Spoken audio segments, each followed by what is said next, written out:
Hello everyone, welcome back to my channel. If you're new here, welcome. If you're back, thank you for staying, thank you for joining. I'm just gonna be talking about some of my favorite classics today because I feel like I don't ever talk about classics on this channel. I don't really talk about books that much, to be honest, but when I do want to talk about a few of my classic favorites. And I am not a huge classic reader, so I feel like this will be a nice kind of like decision making if like you're trying to get into classics. And I'm also counting children's classics as well because they're also very accessible and very fun to read and heartwarming, a lot of them. So yeah, let's just get right into it, shall we? Because I don't know how else to do this intro. So the first one that I want to talk about, I'm ranking them from like my least favorite to my favorite, but they're just like my top 10 or 9ish books favorite, but they're all pretty easy. And the first one is Persuasion by Jane Austen. This copy also has Lady Susan in it, but we're gonna be talking about Persuasion. Obviously, I feel like everyone would know Jane Austen. I have read all of her works, so except for Sanditon, which I'm pretty sure is not finished, but I have read all of her works. I do love all of her works, but these are some of my standouts. She will pop up more. Persuasion is one of my favorites. It is about a young girl who was persuaded to break off an engagement with someone she really loved just because the person she loved was of lower standing, and then this person comes back into her life and has a higher ranking, like he's a captain or something. It's been a while since I've read this, but it's a captain or and now she's like annoyed that she was ever persuaded to break it off with him, and it is just this kind of like second chance romance, but in make it Regency era. And also the letters in here are my favorite part, like the letters of just the letter he writes to her at the end of the story, which if you've seen the movie, not the most recent one, the older one, it is like, oh, it's so good. It makes me cry. I absolutely adore it. And yes, I would definitely recommend Persuasion. It's a short book, so it's a good one to start with for Jane Austen, and I feel like it's very like easy to understand what's going on. So yes, Persuasion. Then I'm going on to one of my favorite children's classics, and I feel like it's a lot of people's favorite classic, but it is Alice in Wonderland by Lewis Carroll. This edition has both Alice in Wonderland and Alice Through the Looking Glass. I will say, I wouldn't say Alice Through the Looking Glass is one of my favorites, but it is very interesting as well. I love this edition. It is like annotated as well. What can I say about this? I feel like Alice is just a whimsical story. I understand that people look into it and are thinking of like, oh, this means drugs and like hallucinating. I don't really think that, honestly. I just kind of read it and go, this is a crazy wackadoodle time and nothing makes sense. And that is the vibes of Wonderland. So I feel like nothing can go wrong then. But yeah, I do really enjoy this story. It is one of my favorites. I've always loved the Disney adaptation movies, even though they're not like the same. They're a lot of fun, and it's just like a whimsical story that I feel like we all want to be in a version of Wonderland. Like imagine if it was a real place. This is very easy, obviously. It is a classic, but it is a children's story first and foremost, so I feel like it's very easy to read and like enjoy the whimsy of it and just the craziness of it also. Next up, we have a very different type of classic, and that is Ernest Hemingway's A Farewell to Arms. I am debating now whether I should swap this out for The Sun Also Rises, because I do also really enjoy that one, but I think I enjoyed A Farewell to Arms a little bit more just because it was more autobiographical. So if you do not know, Ernest Hemingway was actually a ambulance driver, I think it was, right? Yeah, and he was volunteered for that in Italy. So from those experiences, he did write this book, A Farewell to Arms, which follows a character very much like him who volunteered, who is also like an ambulance driver in Italy during the First World War, and then how he finds love and has to decide how to leave the war, the gruesome parts of war. And I just think it is so good. I think it was just very interesting because I knew it was sort of autobiographical, and that's why I was interested in it. But yes, I know the ending is quite heartbreaking for people, but I really enjoy it, and I do think everyone should give it a read at some point. It is one of Ernest Hemingway's best works. So yes, A Farewell to Arms. So the next one I've got is kind of like, I consider it classical literature, but I understand if people don't, and that is just a collection of Grimm's fairy tales, because like, they've been around forever. I don't know if people consider them classics, but I do, because the originals at least are like pretty gruesome fairy tales, and I honestly really like it. I have a fun time with it, and I do consider them classics, so I'm sorry if you don't, but I do. And again, this is just like, the original fairy tales are so much darker than the Disney-fied versions of them, and I love reading about them so much, and especially the ones that I never knew about. Like there's one with a girl who has no hands, and they just really are so different to like what you think they are. So The Death of the Little Hen, The Girl with No Hands are also really good. The Brave Little Tailor, like there's just so many more that we just never got a Disney-fied version of it, so they're not as well known, but I do recommend you guys to like look into them, pick them up.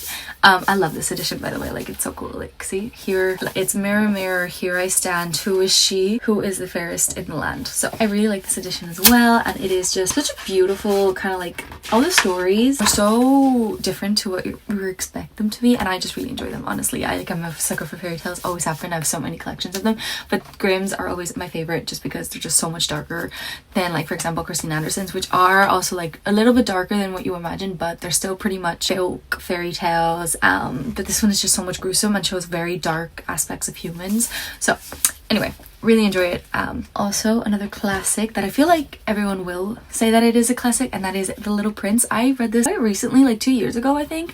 I also watched the movie, the animated one, and it made me cry. It was so good. I feel like I don't really need to introduce this book at all. It is about a little boy on a planet and about a pilot who gets shipped off. I don't really want to say what it's about because it's such a short book and such a beautiful story, and it's so quick to get to, but it does just make you remind yourself of like the wonder and magic of being a child, that you shouldn't really want to lose that. And like, I don't know, I feel like it's really nice, a really beautiful story, a sweet little kind of like hug and telling you it's okay to still be like, have that child wonder, try not to lose it. I really enjoy this one, and I think it hits harder when you're an adult, obviously, even though it's meant for kids anyway. So yes, The Little Prince, 5 stars. All of these books are 5 stars for me.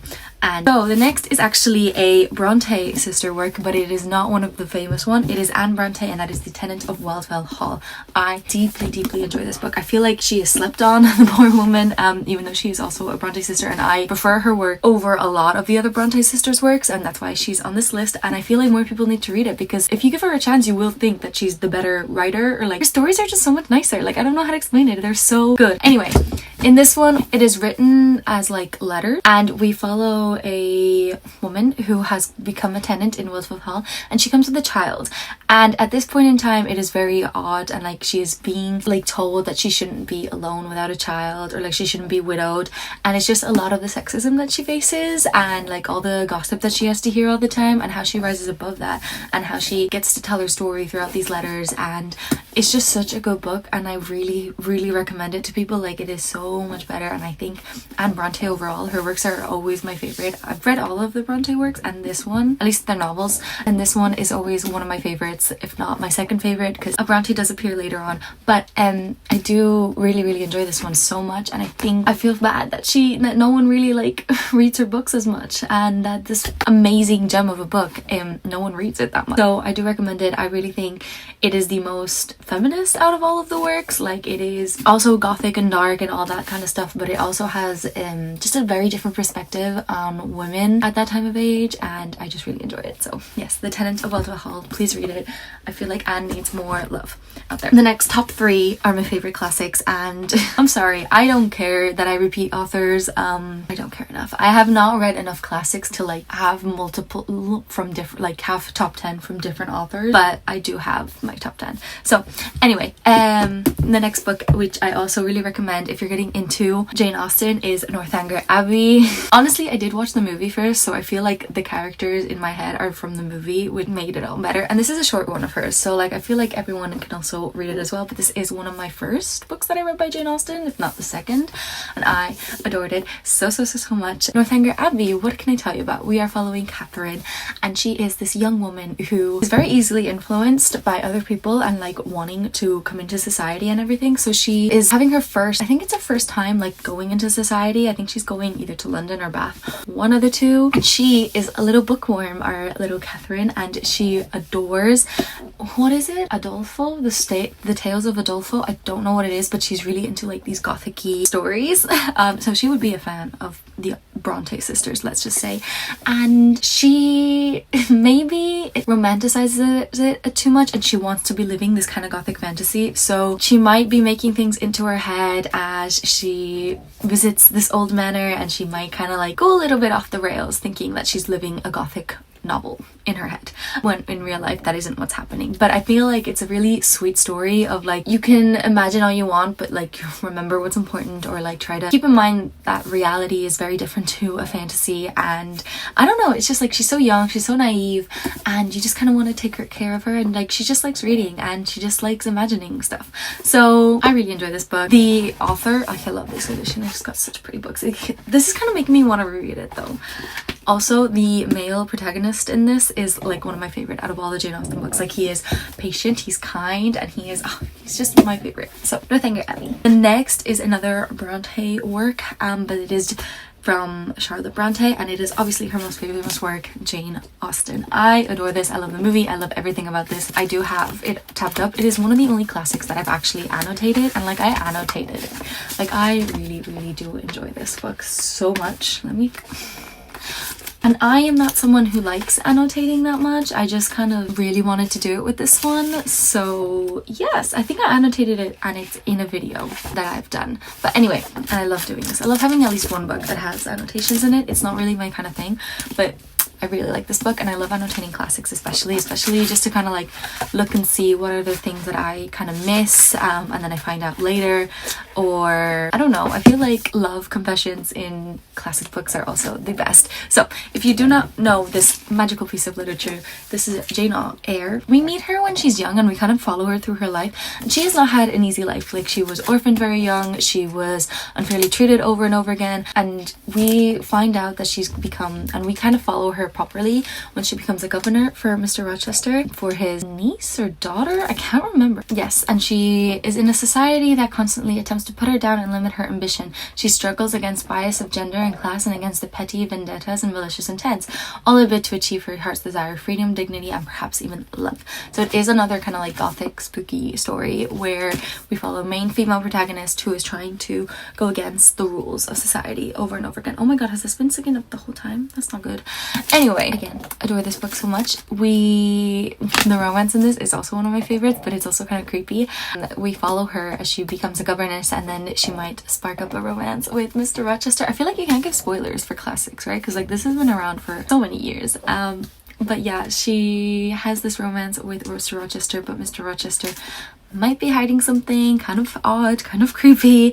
There's some weird things happening at night, and yes, I really enjoy it, so please read it. It is one of my favorite classics for a reason. And now one that I hope people will obviously know this book. I feel like you cannot think of classics and not think about this. It is another Jane Austen book, and I feel like it needs a real introduction, and that is Pride and Prejudice. It is my favorite classic of all time.